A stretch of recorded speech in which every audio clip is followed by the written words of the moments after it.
नमस्कार दोस्तों। आज है 27 अगस्त और स्पेशल करंट अफेयर्स में फ्रेंड्स आपका स्वागत है। आज का हमारा पहला क्वेश्चन है, हरित पथ मोबाइल ऐप का संबंध किससे है? With home is the green पथ mobile app related?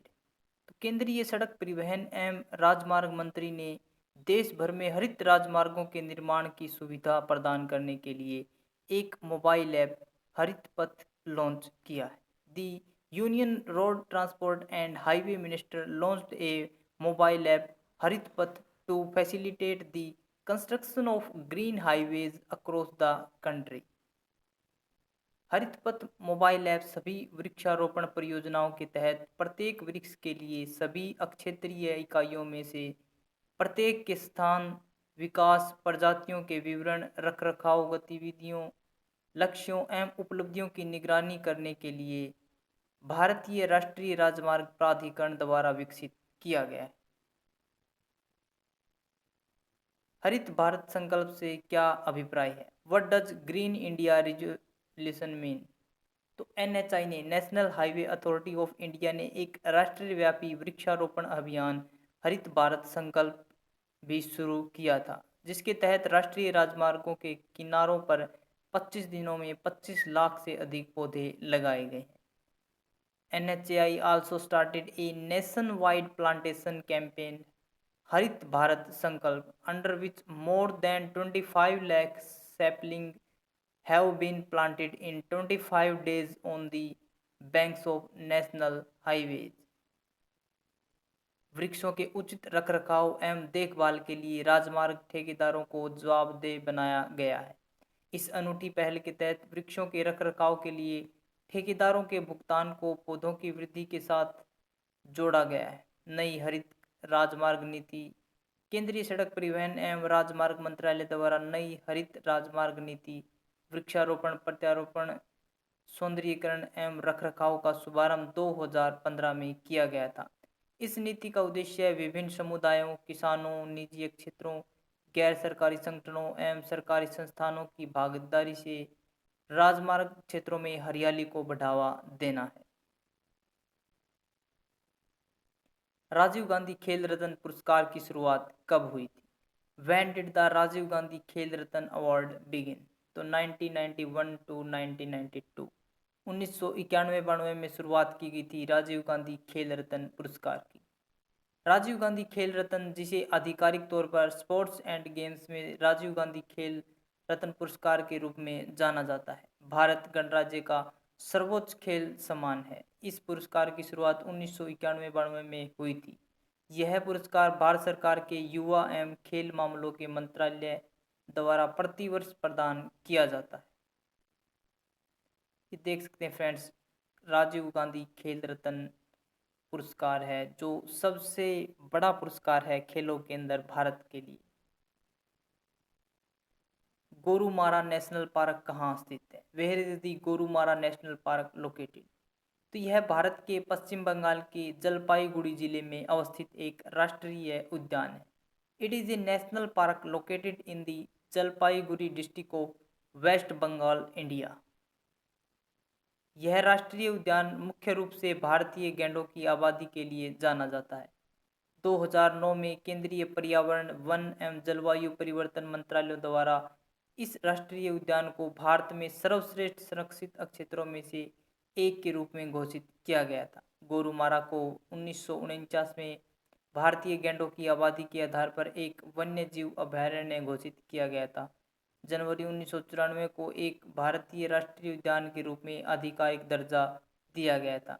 Gorumara national park पूर्वी हिमालय के तराई क्षेत्र में अवस्थित है। इस क्षेत्र में रोलिंग वनों एवं रिवराइन घास के मैदान उपस्थित हैं, जिन्हें पश्चिम बंगाल में दुआर के रूप में जाना जाता है। दुआर पूर्वोत्तर भारत में जलोढ़ पहाड़ के मैदान हैं, जो हिमालय की बाहरी तलहटी के दक्षिण में और ब्रह्मपुत्र नदी बेसिन के उत्तर में स्थित है।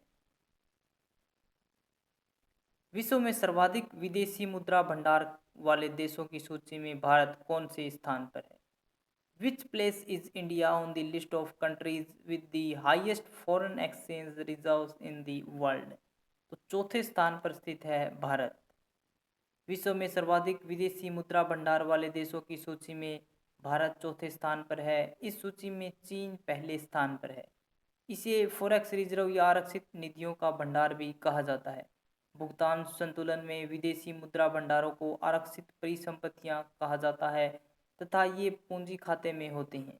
ये किसी देश की अंतर्राष्ट्रीय निवेश स्थिति का एक महत्वपूर्ण भाग हैं। इसमें केवल विदेशी रुपए, विदेशी बैंकों की जमाओं, विदेशी ट्रेजरी बिल और अल्पकालिक अथवा दीर्घकालिक सरकारी परिसंपत्तियों को शामिल किया जाना चाहिए, परंतु इसमें विशेष आहरण अधिकारों, सोने के भंडारों और अंतर्राष्ट्रीय मुद्रा कोष की भंडार अवस्थितियों को शामिल किया जाता है।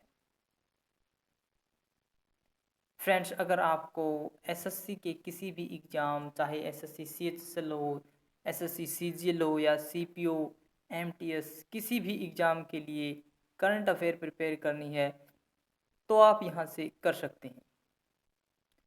ट्राइब्स इंडिया ऑन व्हील्स क्या है? What is tribes India on wheels? केंद्रीय जनजातीय कार्य मंत्री ने वीडियो कॉन्फ्रेंसिंग के माध्यम से देश के 31 शहरों में tribes India on wheels mobile van को झंडी दिखाकर रवाना किया है। The union tribal affairs minister flagged off the tribes India on wheels mobile vans in 31 cities of the country through video conferencing. इन मोबाइल वैनों को अहमदाबाद, प्रयागराज, बेंगलुरु, भोपाल, चेन्नई, कोयम्बटूरू, दिल्ली, गुवाहाटी, हैदराबाद, जगदलपुर, खूंटी, मुंबई एवं रांची जैसे कुछ शहरों में भेजा गया है। कोविड-19 के मद्देनज़र ट्राइफेड की यह नई पहल सुनिश्चित करती है कि किसी भी व्यक्ति को जैविक प्राकृतिक रूप से प्रतिरक्षा बढ़ाने वाले जरूरी उत्पादों को खरीदने के साथ एक सतत एवं गुणवत्तापूर्ण जीवन शैली को अपनाने के लिए घर से बाहर निकलने की जरूरत न पड़े। मोबाइल वैन के द्वारा ट्राइफेड जनजातीय लोगों द्वारा तैयार किए गए उत्पादों को देश के विभिन्न इलाकों में ग्राहकों तक सीधे पहुंचा रहा है और साथ ही इन उत्पादों पर छूट देने की पेशकश भी की जा रही है। प्रथम प्रकाश पर्व उत्सव कब मनाया गया था? When was the first light festival celebrated? 1604 में 1604 पहला प्रथम प्रकाश पर्व उत्सव मनाया गया था 1604 के अंदर। प्रथम प्रकाश पर्व उत्सव हरमिंदर साहिब में गुरु ग्रंथ साहिब की स्थापना के रूप में मनाया गया था, जिसे स्वर्ण मंदिर के नाम से भी जाना जाता है।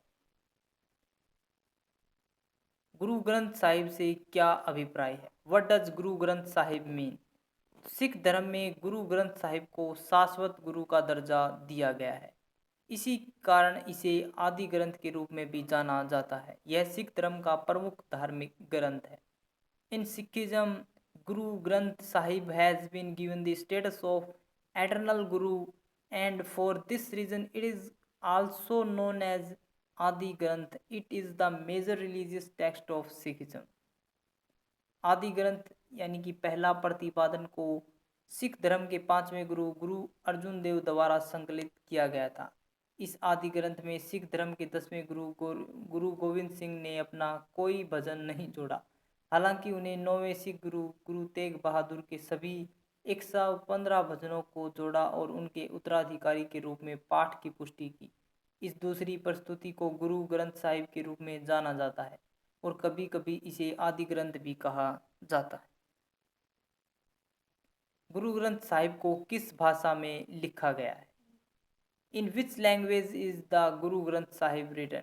तो गुरु ग्रंथ साहिब को गुरुमुखी लिपि में विभिन्न भाषाओं में लिखा गया है, जिसमें लाहड़ा, ब्रजभाषा, कोरवी, संस्कृत, सिंधी एवं फारसी शामिल हैं। Guru Granth Sahib is written in various language in Gurumukhi scripts, which includes Lahanda, Brajbhasha, Kauravi, Sanskrit, Sindhi and Persian. Guru Granth Sahib की रचना मुख्य रूप से 6 सिख गुरुओं गुरु नानक, गुरु अंगद, गुरु अमरदास, गुरु रामदास, गुरु अर्जुन देव एवं गुरु तेग बहादुर द्वारा की गई थी। इसमें भक्ति आंदोलन से संबंधित 13 संत कवियों एवं 2 सूफी मुस्लिम कवियों की काव्य शिक्षाएं भी शामिल हैं। गुरु ग्रंथ साहिब की मूल चेतना किसी भी प्रकार के उत्पीड़न के बिना देवी न्याय पर आधारित समाज की स्थापना पर आधारित है। 1604 में आदि ग्रंथ का पहला संस्करण पूरा हुआ, जिसे आधिकारिक रूप से गुरु अर्जुन देव द्वारा अनुमोदित किया गया और इसे स्वर्ण मंदिर में स्थापित किया गया था, जहां बाबा बुद्ध इसके पहले ग्रंथी या पाठक थे। जब हौसले बुलंद हों तो पहाड़ भी एक मिट्टी का ढेर लगता है।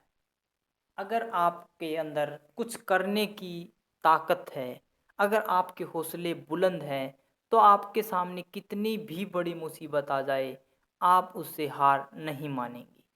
इसीलिए कहा गया कि जब हौसले बुलंद हो तो एक पहाड़ भी मिट्टी का ढेर लगने लगता है। क्वेश्चन ऑफ द डे है फ्रेंड्स, गुरु ग्रंथ साहिब को किस लिपि में लिखा गया है? ऑप्शन ए है Punjabi, option B Devanagari, option C Urdu और ऑप्शन डी गुरुमुखी। तो किस लिपि में लिखा गया है गुरु ग्रंथ साहिब को? अगर आपको वीडियो अच्छी लगी तो इसे लाइक करें, शेयर करें और हमारे चैनल को सब्सक्राइब करें, ताकि आपको नोटिफिकेशन मिलता रहे। अगर आपको इसकी पीडीएफ चाहिए तो आप हमारे टेलीग्राम ग्रुप से डाउनलोड कर सकते हैं, जिसका लिंक हमने डिस्क्रिप्शन बॉक्स में दिया हुआ है। आज के लिए इतना ही फ्रेंड्स, थैंक्स फॉर वॉचिंग।